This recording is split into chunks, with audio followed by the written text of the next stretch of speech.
नमस्कार दोस्तों, कैसे हो? उम्मीद करता हूँ बहुत अच्छे होंगे। दोस्तों, मैं राकेश याग आप सभी का स्वागत करता हूँ आपके अपने YouTube चैनल ज्ञान का अड्डा पर।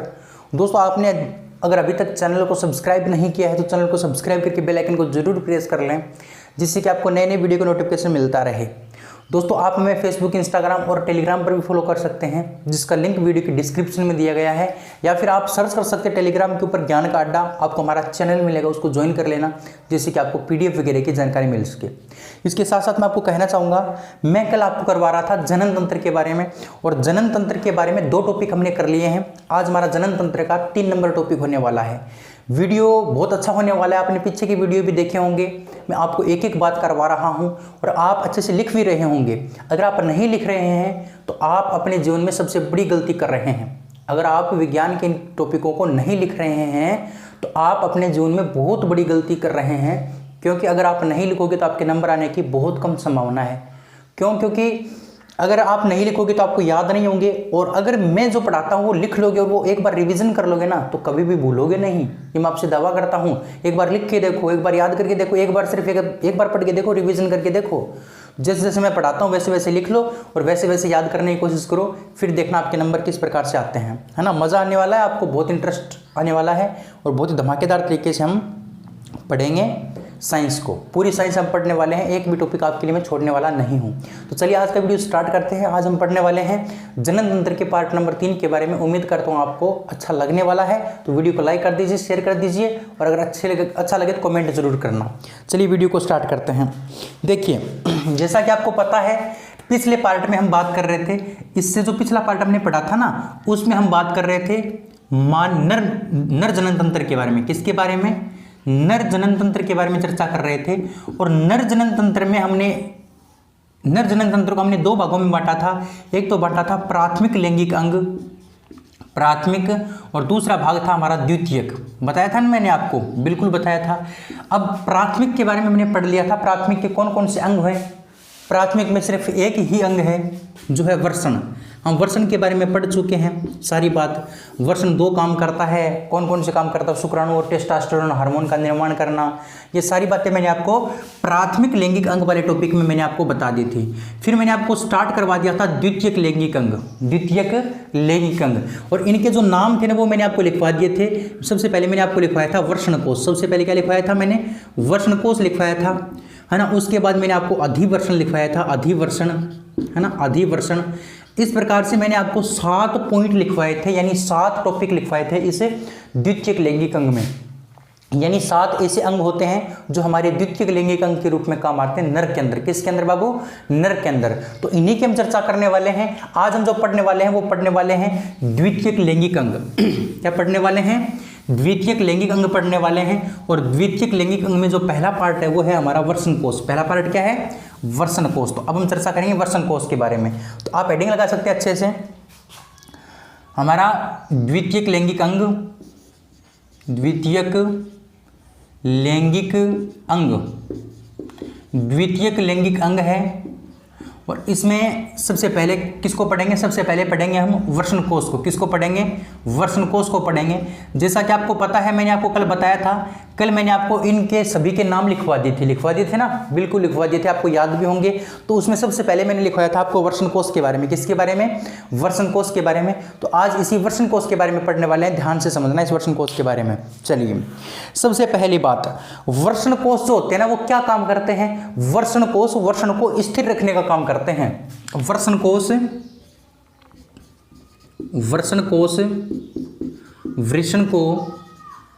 वृषण को स्थिर रखने का कार्य करते हैं। स्थिर रखने का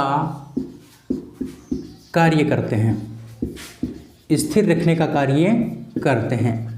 बिल्कुल सिंपल सी बात है कि भैया जो वृषण कोष है, कोष का मतलब थैली, वृषण की थैली, यानी वृषण की थैली मतलब जो वृषण है उनको स्थिर रखने का काम करता है। कौन करता है? वृषण कोष। यानी जो वृषण कोष होता है उसी में क्या पाया जाता है? वृषण पाया जाता है। उसी में क्या पाया जाता है? वृषण पाया जाता है। ये बात आपको ध्यान रखनी है बाबू। वृषण कोष वृषण को स्थिर रखने का क्या करता है? कार्य करता है। एक बात। इसके साथ साथ ये जो वर्षण है ना, वर्षण क्या काम करेगा, शुक्राणु का निर्माण करेगा। किसका निर्माण करेगा, शुक्राणु का निर्माण करेगा ये वर्षण। तो शुक्राणु का निर्माण करने के लिए कम तापमान की आवश्यकता होती है। भाई शुक्राणु का निर्माण करेगा वर्षण, तो शुक्राणु के निर्माण के लिए क्या होता है, उसको कम तापमान की आवश्यकता होती है। हमारे शरीर का जो तापमान होता है ना, उससे कम तापमान की आवश्यकता होती है। इसलिए ये जो वर्षण कोश होता है, ये वर्षण कोश कम तापमान देता है किसको, वर्षण को। कम तापमान देता है किसको, वर्षण को। इसलिए वर्षण क्या कर पाता है, शुक्राणु का निर्माण कर पाता है। तो यही बात मैं आपको नेक्स्ट बताने वाला हूं, आप लिख लीजिए अच्छे से। शुक्राणु निर्माण के लिए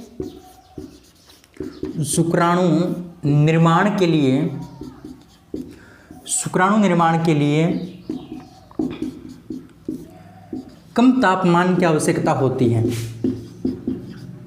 कम तापमान की आवश्यकता होती है। इसी बात को हम थोड़ा सा बदल के लिखेंगे। शुक्राणु निर्माण के लिए कम तापमान की आवश्यकता होती है, अर्थात शरीर के तापमान से 3 डिग्री सेंटीग्रेड कम तापमान की आवश्यकता होती है। आई बात समझ में। यानी जो शुक्राणु का निर्माण होता है, शुक्राणु का निर्माण कौन करता है, वर्षण करता है। ये बात मैंने कल बताई थी आपको कि शुक्राणु के निर्माण के लिए कम तापमान की आवश्यकता होती है। अब कितने कम तापमान की आवश्यकता होगी, हमारे शरीर के तापमान से 3 डिग्री सेंटीग्रेड कम। हमारे शरीर का जो तापमान होता है उससे 3 डिग्री सेंटीग्रेड कम तापमान की आवश्यकता होती है शुक्राणु के निर्माण के लिए। किसके लिए, शुक्राणु के निर्माण के लिए। ये बात आपको ध्यान रखनी है।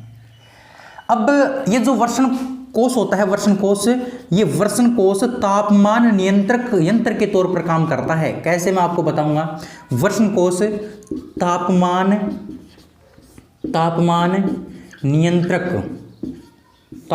नियंत्रक के रूप में कार्य करता है। यानी मैंने आपको यह बताया है कि ये जो वर्षण कोश है ये तापमान नियंत्रक के तौर पर काम करता है। यानी कहने का मतलब जो शुक्राणु होता है उसके निर्माण कौन करता है, वर्षण करता है। और वर्षण को ये कम तापमान देता है। क्या देता है, कम तापमान देता है। कहने का मतलब वर्षण का तापमान कम रखने का काम करता है। वर्षण का तापमान कम रखने का काम करता है। कौन करता है, यही वर्षण कोश। इसीलिए हमने क्या लिखा है कि वर्षण कोश तापमान का नियंत्रण करता है। क्या करता है, नियंत्रण करता है। इसीलिए हमने लिखा है कि वर्षण कोश तापमान नियंत्रक के रूप में क्या करता है, कार्य करता है। ये बात आपको समझ में आई होगी। इतनी बात आपको वर्षण कोश के बारे में ध्यान रखनी थी, है ना। इतनी बात आपको ध्यान रखनी थी। इसके साथ साथ एक बात और ध्यान रख लेना, इसका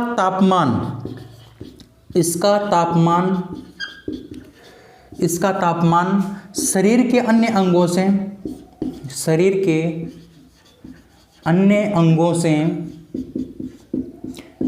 इसका तापमान शरीर के अन्य अंगों से कम होता है। इसका जो तापमान होता है वो शरीर के अन्य अंगों से क्या होगा, कम होगा। शरीर के जो अन्य अंग है ना, वो जितने तापमान पर होंगे उससे कम तापमान किसका मिलेगा, इस वर्षण कोश का मिलेगा। इसीलिए तो ये वर्षण को तापमान कम देता है और वर्षण क्या करता है, शुक्राणु का निर्माण करता है। ये बात सारी आपको समझ में आ गई होगी। बिल्कुल सिंपल सी बात है। अगर आपको ये बात समझ में आई है तो आप इसका स्क्रीनशॉट ले लीजिए और फिर हम आगे बढ़ते हैं। इसका आप स्क्रीनशॉट ले लीजिए पहले। बिल्कुल आपने इसका स्क्रीनशॉट अच्छे से ले लिया होगा वर्षण कोश के बारे में। अब हम चर्चा करते हैं नेक्स्ट पॉइंट की। नेक्स्ट जो पॉइंट है 2 नंबर पॉइंट वो है हमारा अधिवर्षण। 2 नंबर पॉइंट क्या है, अधिवर्षण। अब हम चर्चा करेंगे अधिवर्षण के बारे में, यानी अधिवर्षण है क्या, अधिवर्षण है क्या, इसके बारे में चर्चा करते हैं। चलिए अधिवर्षण के बारे में चर्चा करते हैं, ध्यान से समझ लेना। अधिवर्षण 2 नंबर, अधिवर्षण जो वर्षण है, वर्षण जो है ना, वर्षण के ऊपर अत्यधिक कुंडलित नलिकाएं पाई जाती हैं, जिसे हम क्या बोलते हैं, अधिवर्षण बोलते हैं। तो वर्षण के ऊपर अत्यधिक कुंडलित नलिकाएं पाई जाती हैं, कुंडलित नलिकाएं पाई जाती हैं। वर्षण के ऊपर अत्यधिक कुंडलित नलिकाएं पाई जाती हैं, जिसे अधिवर्षण कहते हैं, जिसे अधिवर्षण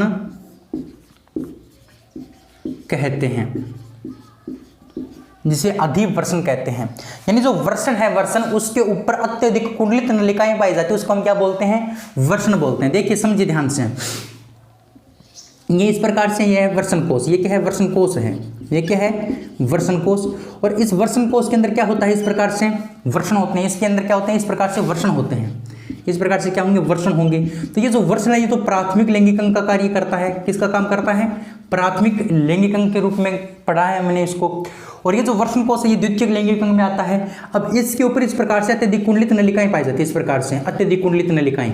इन कुंडलित नलिकाओं को हम क्या बोलते हैं, अधिवर्षण बोलते हैं। क्या बोलते हैं, अधिवर्षण बोलते हैं। ये बात आपको समझ में आई होगी कि जो वर्षण है उसके ऊपर अत्यधिक कुंडलित नलिकाएं पाई जाती हैं, वर्षण के ऊपर अत्यधिक कुंडलित नलिकाएं पाई जाती हैं, जिसको हम क्या बोलते हैं, जिसको हम बोलते हैं अधिवर्षण। क्या बोलते हैं, अधिवर्षण कहते हैं।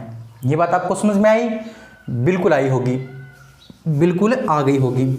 इसके ऊपर अत्यधिक कुंडलित नलिकाएं पाई जाती हैं, जिसे हम क्या बोलते हैं, अधिवर्षण बोलते हैं। चलिए, जो वर्षण है उसके ऊपर अत्यधिक कुंडलित नलिकाएं पाई जाएंगी, उसको हम क्या बोलेंगे, अधिवर्षण बोलेंगे। ये बात आपको अच्छे से समझ में आ गई होगी, बिल्कुल सिंपल सी बात है।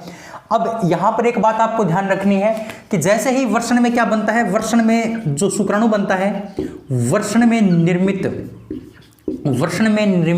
शुक्राणु सर्वप्रथम अधिवर्षण में प्रवेश करता है, अधिवर्षण में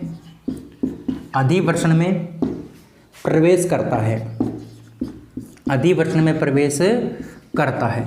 यानी जो वर्षण है, वर्षण में जो शुक्राणु बनता है, ये बात हमने पीछे पढ़ी है 2-3 बार कि जो वर्षण है वहां पर क्या बनता है, शुक्राणु बनता है। तो वर्षण में बनने वाला शुक्राणु सर्वप्रथम कहां जाता है, इसी अधिवर्षण में जाता है। वर्षण में जो शुक्राणु बनेगा वो सर्वप्रथम कहां जाएगा, अधिवर्षण में जाएगा। ये बात आपको ध्यान रखनी है। और अधिवर्षण के बारे में आपको इतनी ही बात ध्यान रखनी है, इतनी ही इंपॉर्टेंट आपके लिए, और इतनी ही आपके चैप्टर में दे रखी है। उम्मीद करता हूँ बात आपको समझ में आई होगी अच्छे से, कि जो अधिवर्षण है वो वर्षण के ऊपर अत्यधिक कुंडलित नलिकाएं होती हैं, उन्हीं को अधिवर्षण कहा जाता है। और वर्षण में जो शुक्राणु बनता है वो सबसे पहले कहाँ जाता है, अधिवर्षण में जाता है। ये बात आपको लिखनी थी और याद रखनी थी। चलिए, ये हमारा दूसरा पॉइंट हो गया। अब हम चर्चा करते हैं 3 नंबर पॉइंट की। 3 नंबर जो पॉइंट है बाबू वो है शुक्रवाहिनी। अब हम चर्चा करने वाले हैं 3 नंबर किसके बारे में, शुक्रवाहिनी के बारे में। शुक्रवाहिनी के बारे में चर्चा करते हैं।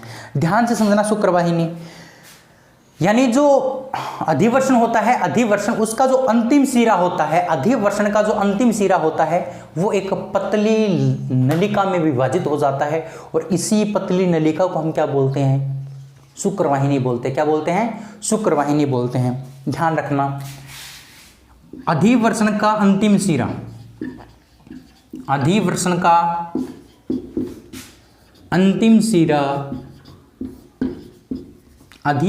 अंतिम सिरा एक पतली व लंबी नलिका में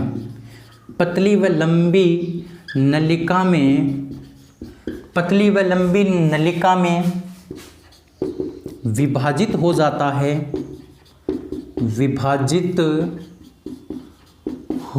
है, जिसे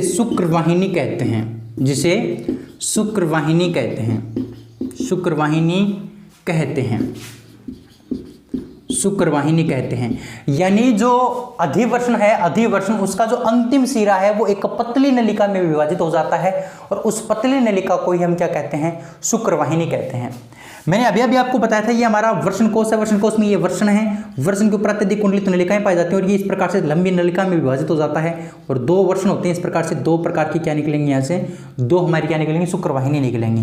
तो इनको क्या कहा जाता है, इनको शुक्रवाहिनी कहा जाता है। क्या कहा जाता है, शुक्रवाहिनी कहा जाता है। बिल्कुल सिंपल सी बात है, वर्षण कोश, वर्षण, अधिवर्षण और शुक्रवाहिनी, शुक्रवाहिनी।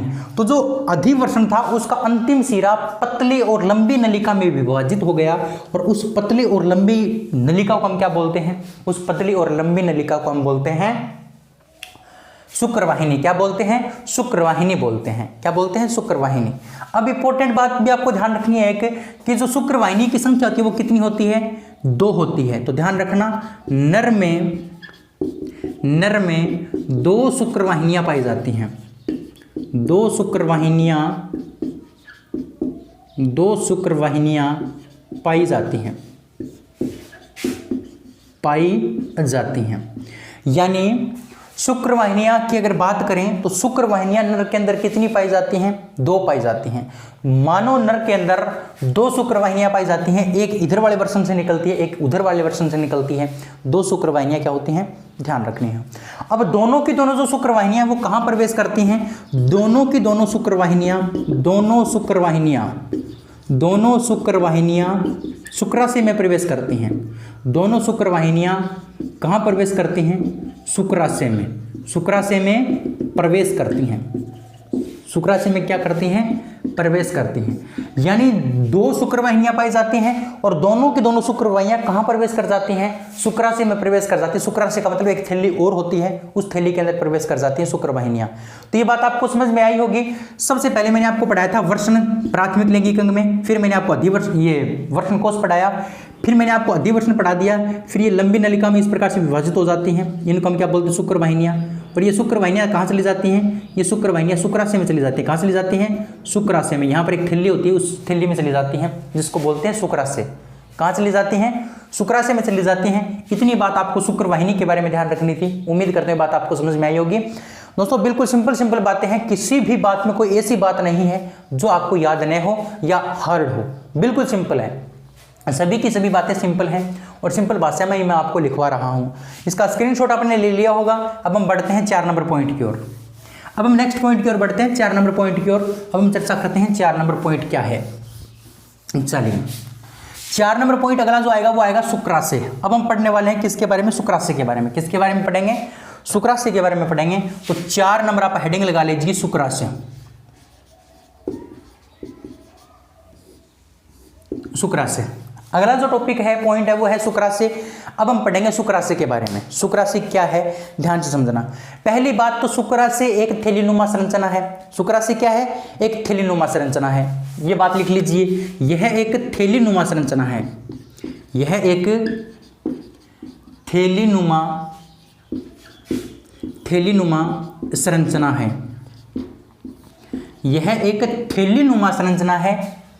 अच्छे से ध्यान रखना है। इसमें शुक्रवाहिनी मूत्रवाहिनी के साथ लूप बनाती हुई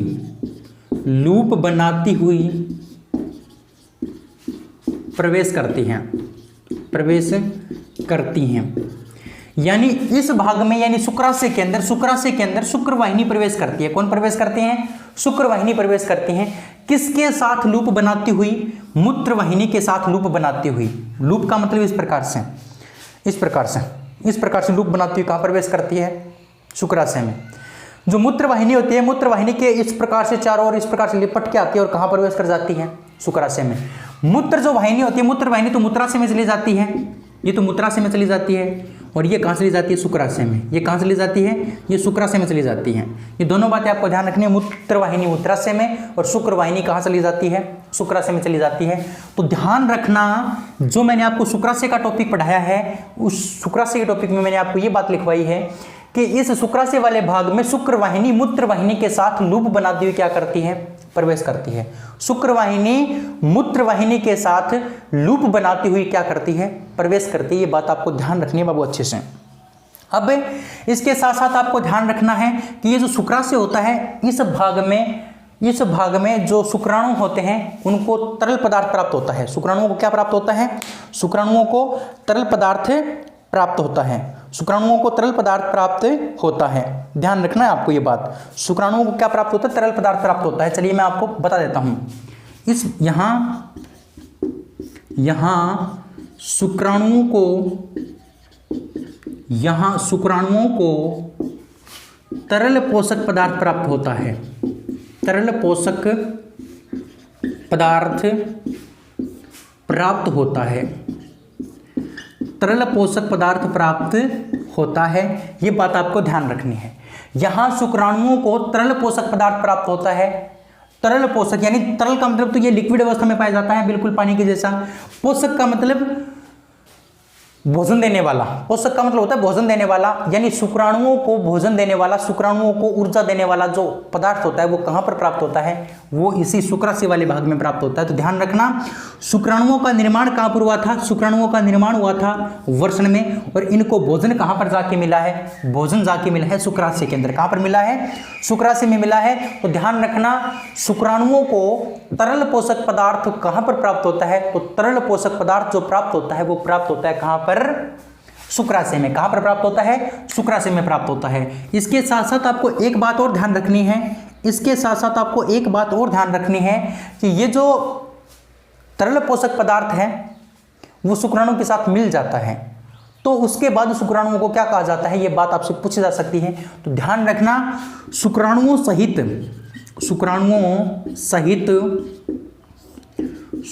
सहित यह तरल पोषक पदार्थ शुक्राणुओं सहित यह तरल पोषक पदार्थ वीर्य कहलाता है। क्या कहलाता है? वीर्य कहलाता है। बिल्कुल सिंपल सी बात है कि शुक्राणुओं का निर्माण वृषण में हो गया, ये अधिवृषण में गए, अधिवृषण से कहाँ आ गए? अधिवृषण से आ गए किस भाग में? शुक्रवाहिनी वाले भाग में। शुक्रवाहिनियां इसको कहां पर लेके आ गई? शुक्रवाहिनियां इसको लेके आ गई शुक्राशय में, और शुक्राशय में इनको क्या प्राप्त हो गया? तरल पोषक पदार्थ प्राप्त हो गया। और उस तरल पोषक पदार्थ सहित इस शुक्राणुओं को क्या कहा जाता है? तो शुक्राणु सहित इस तरल पोषक पदार्थ को कहा जाता है वीर्य। क्या कहा जाता है बाबू? वीर्य कहा जाता है। ये बात आपको ध्यान रखनी है। इतनी बात आपको समझ में आई होगी। ये बात थी शुक्राशय की, उम्मीद करता हूं आपको अच्छे से समझ में आई होगी। इसका आप स्क्रीनशॉट ले लीजिए, फिर हम आगे बढ़ते हैं। बिल्कुल, इसका आपने स्क्रीनशॉट ले लिया होगा। चलिए अब हम बढ़ते हैं नेक्स्ट 5 नंबर, अगले पॉइंट की चर्चा करते हैं। 5 नंबर टॉपिक जो है उसकी चर्चा करते हैं। 5 नंबर जो टॉपिक है वो है हमारा शुक्राशय पढ़ लिया।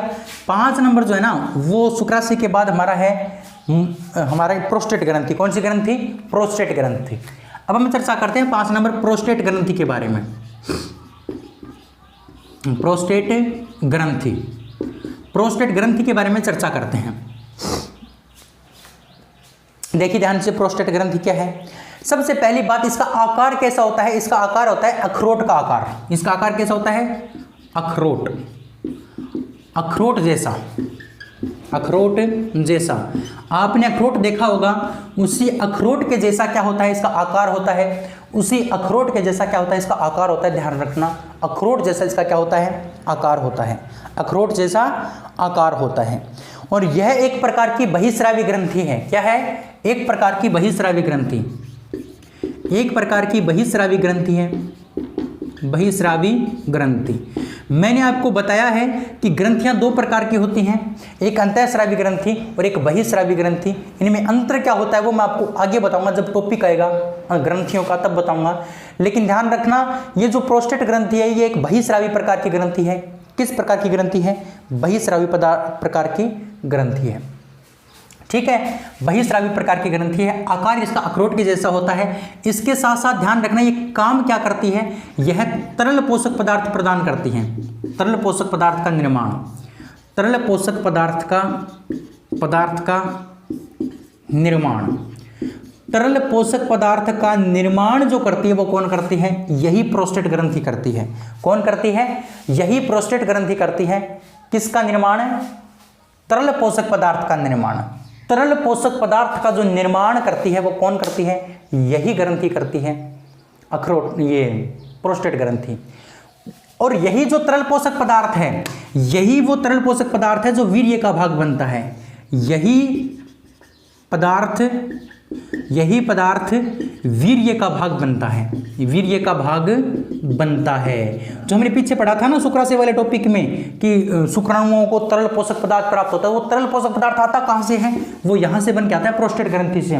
प्रोस्टेट ग्रंथि से बन के कहाँ आ जाता है? शुक्राशय में आ जाता है। कहाँ पर आ जाता है? शुक्राशय में आ जाता है। और ये किसका भाग बन जाता है? वीर्य का भाग बन जाता है। कहने का मतलब शुक्राणु के साथ में मिल जाता है और शुक्राणुओं को क्या करता है? शुक्राणुओं को भोजन देता है, उनको क्या करता है? वृद्धि करवाता है उनकी, इसी को बोलते हैं वीर्य। और यही तरल पोषक पदार्थ है वो जो वीर्य का भाग बनता है, जो कहाँ पर बनता है? प्रोस्टेट ग्रंथि में बनता है। ये बात आपको समझ में आई होगी। और ये जो तरल पोषक पदार्थ ये करता क्या है? ये तरल पोषक पदार्थ शुक्राणुओं को गति प्रदान करता है, शुक्राणुओं को पोषण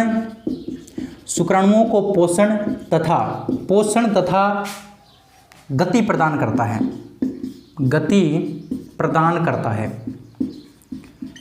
पोषण तथा गति प्रदान करता है। कौन करता है बाबू? यही तरल पोषक पदार्थ। तरल पोषक पदार्थ एक तो भोजन देने का काम करता है, इसके साथ साथ क्या करता है? इसके साथ साथ शुक्राणुओं को गति भी प्रदान करता है। कौन? यही तरल पोषक पदार्थ। तो उम्मीद करता हूं प्रोस्टेट ग्रंथि वाला टॉपिक आपको समझ में आया होगा। प्रोस्टेट ग्रंथि यानी इसका आकार जो होता है वो कैसा होता है? इसका आकार होता है अखरोट के जैसा। बहिस्रावी ग्रंथि है, तरल पोषक पदार्थ का निर्माण करता है। और तरल पोषक पदार्थ वो यही तरल पोषक पदार्थ है जो वीर्य का भाग है, जो हमने पीछे पढ़ा था शुक्राशय में। और शुक्राणुओं को पोषण और गति प्रदान करने का काम किसका होता है? इसी तरल पोषक पदार्थ का होता है। उम्मीद करते हैं बात आपको समझ में आ गई होगी। इसका आप स्क्रीनशॉट ले सकते हैं। फिर हम आगे बढ़ते हैं 6 नंबर।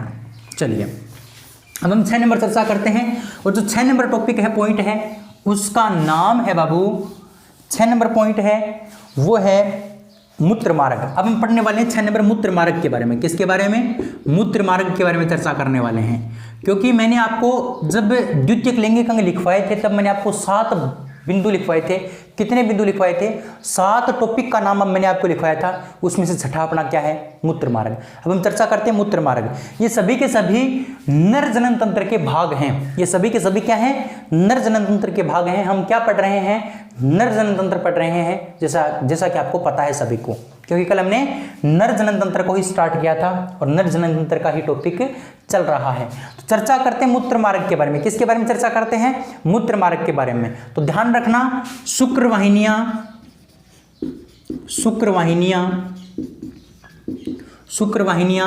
व मूत्रवाहिनियां एक उभय मार्ग का निर्माण करती हैं। एक उभय मार्ग का निर्माण करती हैं। शुक्रवाहिनियां व मूत्रवाहिनियां एक उभय मार्ग का निर्माण करती हैं, जिसे मूत्र मार्ग कहा जाता है। जिसे क्या कहा जाता है? मूत्र मार्ग कहा जाता है, जिसे मूत्र मार्ग कहा जाता है। यानी शुक्रवाहिनी और मूत्रवाहिनी क्या करते हैं? एक उभय मार्ग का निर्माण करते हैं। उभय मार्ग का मतलब कॉमन। उभय मार्ग का मतलब क्या होता है? कॉमन, है ना? कॉमन मार्ग का निर्माण करते हैं। यानी कहने का मतलब ये जो मार्ग होता है ना, ये मार्ग मूत्र वाहिनियों के लिए भी काम आता है और ये मार्ग शुक्रवाहिनियों के लिए भी काम आता है। और उस उभय मार्ग को ही क्या कहते हैं? उस उभय मार्ग को ही कहते हैं मूत्र मार्ग। क्या कहते हैं? मूत्र मार्ग कहते हैं। यानी ये जो मूत्र मार्ग होता है, अब आपको पता है, देखो इधर से शुक्रवाहिनी आ गई, इस प्रकार से ये शुक्रवाहिनी आ गई, इधर से क्या आ गई? मूत्रवाहिनी आ गई, और इस प्रकार से क्या कर लेते हैं? एक रास्ता बना लेते हैं। और इस एक रास्ते को हम क्या बोलते हैं? मूत्र मार्ग बोलते हैं। क्या बोलते हैं? मूत्र मार्ग बोलते हैं। तो यानी शुक्रवाहिनी और मूत्रवाहिनी दोनों क्या करते हैं? एक उभय मार्ग का निर्माण करते हैं। उभय का मतलब दोनों का एक ही रास्ता होता है, कॉमन रास्ता होता है दोनों का, और उसी कॉमन रास्ते को हम क्या बोलते हैं? मूत्र मार्ग बोलते हैं। क्या बोलते हैं? मूत्र मार्ग बोलते हैं। ठीक है। अब ये जो शुक्रवाहिनी और जो मूत्रवाहिनियां हैं, उनकी एक संयुक्त नलिका होती है, उसको हम क्या बोलते हैं? मूत्र मार्ग बोलते हैं। और ये मूत्र मार्ग कहाँ पर स्थित होता है? ये मूत्र मार्ग कहाँ पर स्थित होगा? शिश्न में स्थित होगा। कहाँ पर स्थित होगा? शिश्न में स्थित होगा। तो समझना इस बात को, शुक्रवाहिनी व मूत्रवाहिनी की एक संयुक्त नली एक संयुक्त नली क्या कहलाती है? एक संयुक्त नली मूत्र मार्ग कहलाती है। ये मैंने आपको बता दिया क्या कहलाती है, मूत्र मार्ग। तो मैंने आपको ब्रैकेट में लिखवा दिया कि शुक्रवाहिनी और मूत्रवाहिनी की जो संयुक्त नली होती है उसको हम क्या बोलते हैं, मूत्र मार्ग बोलते हैं। और मूत्र मार्ग शिश्न में स्थित होता है। कहाँ पर स्थित होता है? शिश्न में स्थित होता है, शिश्न में स्थित होता है। यह बात आपको ध्यान रखनी है। शुक्रवाहिनी और मूत्रवाहिनी के एक संयुक्त नली, शुक्रवाहिनी और मूत्रवाहिनी की एक इस प्रकार से संयुक्त जो नली होती है उसको हम क्या बोलते हैं, मूत्र मार्ग बोलते हैं। और वही बात मैंने आपको ब्रैकेट में लिखवा दी। और ये जो मूत्र मार्ग होता है ये कहाँ पर स्थित होता है? ये शिश्न में स्थित होता है। कहाँ पर स्थित होता है? शिश्न में। अब ये शिश्न क्या है इसके बारे में आपको आगे बताऊंगा, टेंशन मत लो। लेकिन ध्यान रखना, शुक्रवाहिनी और मूत्रवाहिनी की जो एक संयुक्त नली है वो कहाँ पर स्थित होगी? वो शिश्न के अंदर स्थित होगी। कहाँ पर स्थित होगी? शिश्न के अंदर स्थित होगी। आई बात समझ में? बिल्कुल। अब एक बात और ध्यान रखनी है आपको कि ये जो मूत्र मार्ग होता है ये मूत्र मार्ग बाहर की ओर खुलता है, शरीर से बाहर की ओर खुलता है एक छेद के द्वारा। और ये छेद कहाँ पर होता है? ये छेद शिश्न में होता है। कहाँ पर होता है? ये छेद शिश्न में होता है। तो यही बात आपको ध्यान रखनी है। यह मूत्र मार्ग शिश्न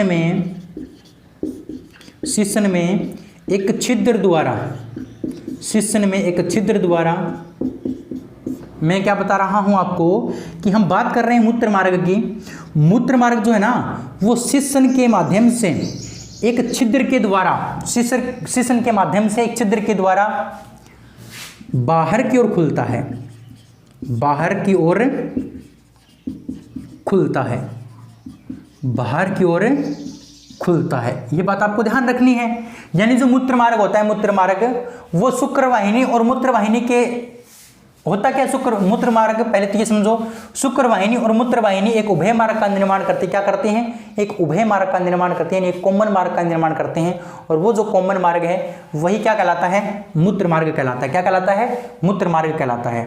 और ये जो मूत्र मार्ग है वो शुक्रवाहिनी और मूत्रवाहिनी एक संयुक्त नली, शुक्रवाहिनी और मूत्रवाहिनी की एक संयुक्त नली क्या कहलाती है? मूत्र मार्ग कहलाती है। और ये मूत्र मार्ग कहाँ पर स्थित होता है? शिश्न के अंदर स्थित होता है। और ये जो मूत्र मार्ग है ये शिश्न के माध्यम से एक छिद्र के द्वारा कहाँ खुलता है? शरीर से बाहर की ओर खुलता है। किस साइड खुलता है? शरीर से बाहर की ओर खुलता है। और दोस्तों इस छिद्र को क्या कहा जाता है? इस छिद्र को क्या कहा जाता है वो आपको ध्यान रखना है। इस छिद्र को मूत्र जनन छिद्र कहा जाता है। क्या कहा जाता है? मूत्र जनन छिद्र कहा जाता है। मूत्र जनन छिद्र कहा जाता है। मूत्र जनन छिद्र कहा जाता है। ये बात आपको ध्यान रखनी है अच्छे से। इस छिद्र को क्या कहा जाता है? मूत्र जनन छिद्र कहा जाता है। मूत्र जनन छिद्र कहा जाता है ना। मूत्र भी यहीं से निकलता है और जनन के लिए वीर्य भी यहीं से निकलता है, इसलिए इसको क्या कहा जाता है? मूत्र जनन छिद्र कहा जाता है। तो इतनी बात आपको ध्यान रखनी थी मूत्र मार्ग के बारे में। सबसे पहली बात, मूत्र मार्ग किसको कहते हैं? मूत्रवाहिनी और शुक्रवाहिनी का जो संयुक्त भाग होता है, संयुक्त जो मार्ग होता है, उसी संयुक्त मार्ग को हम क्या बोलते हैं? मूत्र मार्ग बोलते हैं। और मूत्र मार्ग कहाँ पर स्थित होता है? शिश्न के अंदर। और शिश्न के माध्यम से ये शरीर से बाहर की ओर एक छिद्र के द्वारा खुल जाता है। और उस छिद्र को हम क्या बोलते हैं? उस छिद्र को बोलते हैं मूत्र जनन छिद्र। क्या बोलते हैं? मूत्र जनन छिद्र बोलते हैं। इतनी बात आपको ध्यान रखनी थी मूत्र मार्ग के बारे में। इसका आप स्क्रीनशॉट ले लीजिए, फिर हम आगे बढ़ते हैं। इसका स्क्रीनशॉट आप ले लीजिए, फिर हम आगे बढ़ते हैं। और अब हम चर्चा करते हैं शिश्न के बारे में। किसके बारे में? शिश्न के बारे में। हमारा जो 7 नंबर पॉइंट है वो द्वितीयक लैंगिक अंग का लास्ट पॉइंट है। उसके बाद हमारा नर जनन तंत्र कंप्लीट हो जाएगा। फिर हम चर्चा करेंगे मादा जनन तंत्र के बारे में। किसके बारे में? मादा जनन तंत्र के बारे में चर्चा करेंगे। चलिए, तो अब हम चर्चा करते हैं किसकी? 7 नंबर शिश्न के बारे में। किसके बारे में? शिश्न के बारे में। हमारा जो 7 नंबर पॉइंट है वो है शिश्न। अब ये शिश्न होता क्या है इसके बारे में चर्चा करते हैं। तो शिश्न एक बेलनाकार अंग होता है और मांसल अंग होता है, यानी इसमें किसी भी प्रकार की हड्डी नहीं पाई जाती। इसमें किसी भी प्रकार की हड्डी नहीं पाई जाती। तो ध्यान रखना, यह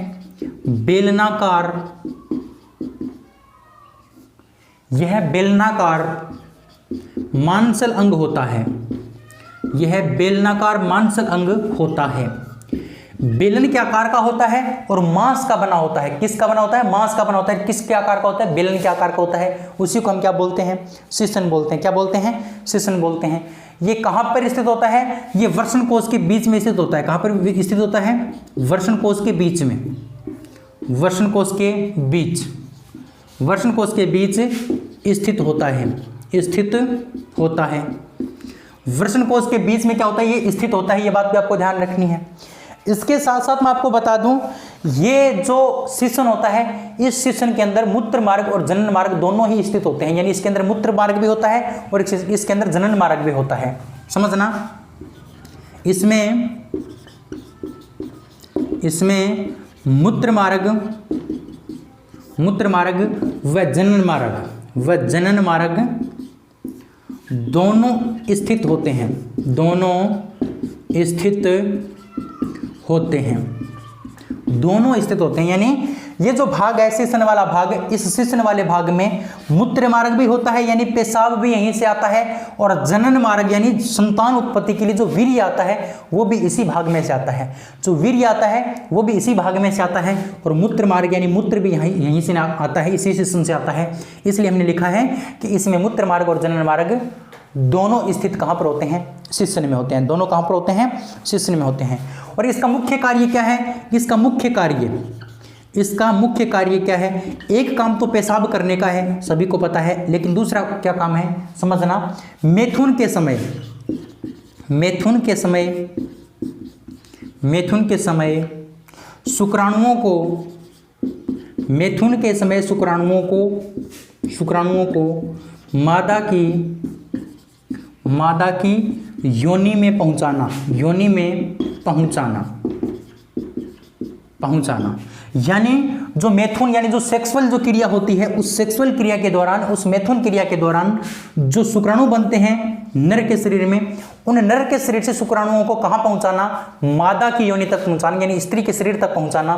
किसका काम होता है? इसी शिशन का काम होता है। किसका काम होता है? इसी शिशन का काम होता है। ये बात आपको ध्यान रखनी है।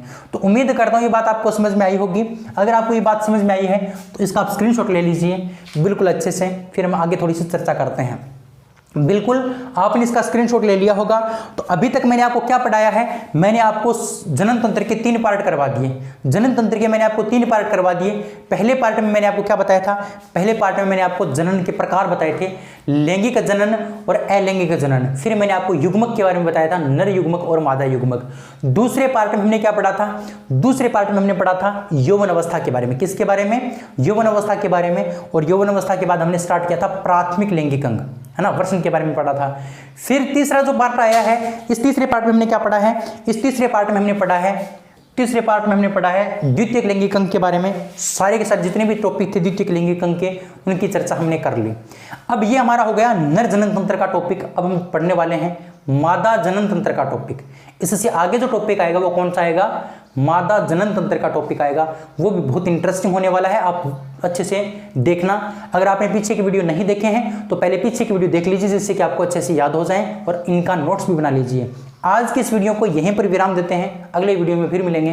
तब तक के लिए जय हिंद, जय भारत। दोस्तों आप हमें फेसबुक, इंस्टाग्राम और टेलीग्राम पर भी फॉलो कर सकते हैं, जिसका लिंक वीडियो के डिस्क्रिप्शन में दिया गया है, और आप अच्छे से पढ़ाई कर सकते हैं। चलिए दोस्तों, thank you, bye bye, love you सभी को, थैंक यू।